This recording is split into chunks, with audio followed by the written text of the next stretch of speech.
All of this trauma in my childhood, and those were just a couple stories, all of this trauma is what caused me to experience dissociation from the time I was very, very young.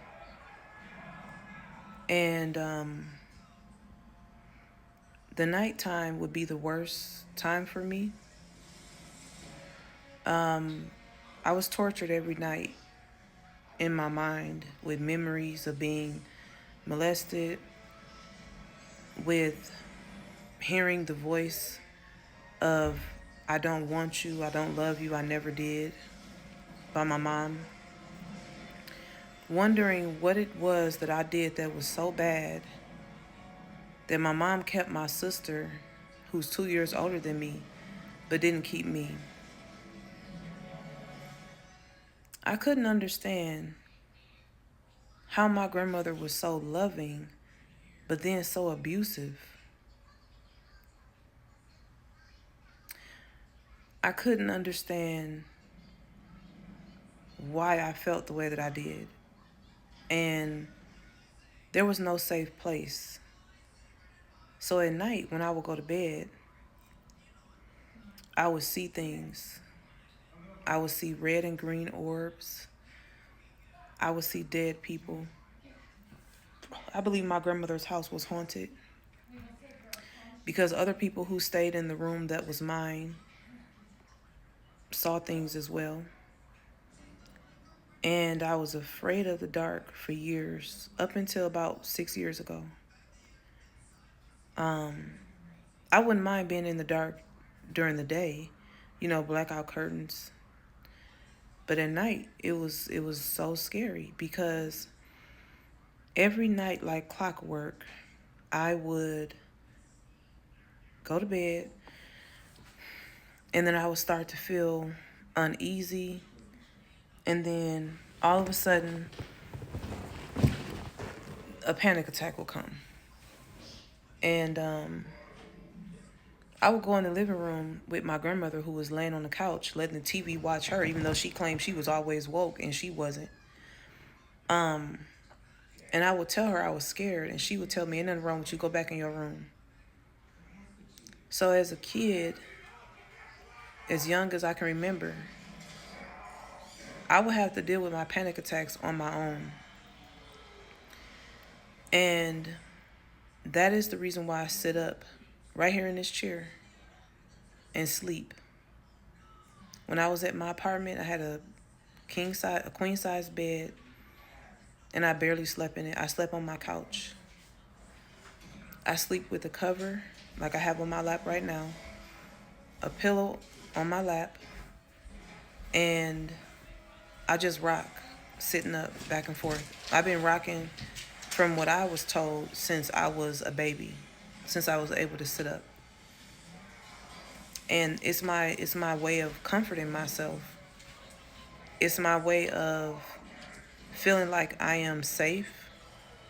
It's my way of feeling like it's my way of self-soothing myself. And I have to put myself to sleep every night by rocking, because I don't know how to just lay down and go to sleep, because my mind is always going and going and going and going and wanting to know this and wanting to understand this and then go look up this and, well, what about this? And I'm like, baby, I just want to go to bed. But my mind never turns off. And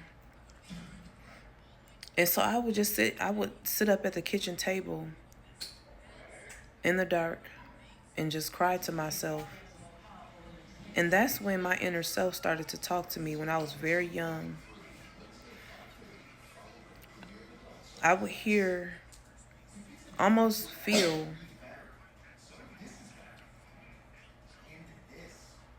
I don't know what to call them. I've always just called them or they. And it was almost like guardian angels or something. And I kid you not, I would be sitting at the table with my pillow, and I would just be doing this all night. And as I was crying, what I would feel and hear is, You're not alone. It's okay. And it was always a comfort that I felt from the inside because there was never any comfort on the outside. There was always invalidation. When my family found out, some of them, that I saw things, they made fun of me. And it's like running jokes in my family that when Ashley was younger, she would tell us that she's seen dead people or she's seen these red and green lights. But I'm a psychic medium to this day. So that's interesting. I don't know why all of this decided it wanted to come out.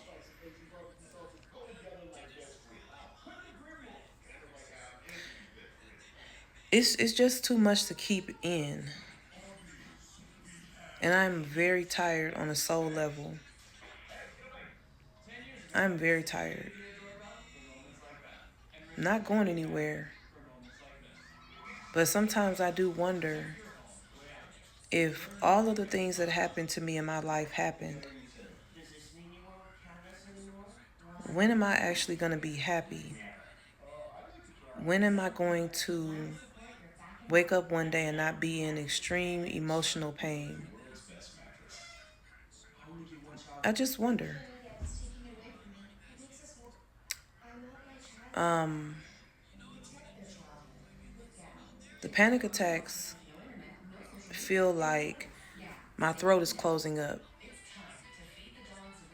And then I would have to take these breaths, and it was like my throat was closing up. And then it would last for about maybe 5-10 minutes, and then it would go away. I also suffer from insomnia, and that's why I work third shift, because I feel more comfortable sleeping during the day than I do at night. At night now is not a source of trauma, but I've become so accustomed and so used to the nighttime being a bother for me that as I became an adult, I can control what I do now. So I basically function at night. If I needed to go to the grocery store, when I lived in my old apartment, I would always go to a 24-hour grocery store. I would come outside at night. I wouldn't come outside during the day too much unless it was something for my kids or my son before my daughter was born. Like I said, I work third shift. And when the sun is out, it's too many people. It makes me feel exposed. So I would prefer to just be out at night where it's not that many people. It's somewhat quiet and it's dark. One of the reasons why I got my glasses tinted like this is because it's my way of being invisible on even the smallest level, because I don't feel like I deserve to be seen. Now, of course, I know that's not true, but from the years of abuse and being made to feel like a burden on people, that's one of the reasons why my soul doesn't stay in my body too much. And the dissociation is so bad that it's become a part of my complex PTSD diagnosis, because I don't feel safe in my body. So one way for me to hide is to just put my glasses on, and I'm behind a tent, and you can't really see me that much in my mind. The eyes are the window to the soul. I have nothing to hide, but I also don't feel that my soul is comfortable in my body. And when I look at people, some people can see the sadness in my eyes, and they've told me. So I would just rather people not see it. That's just how I am.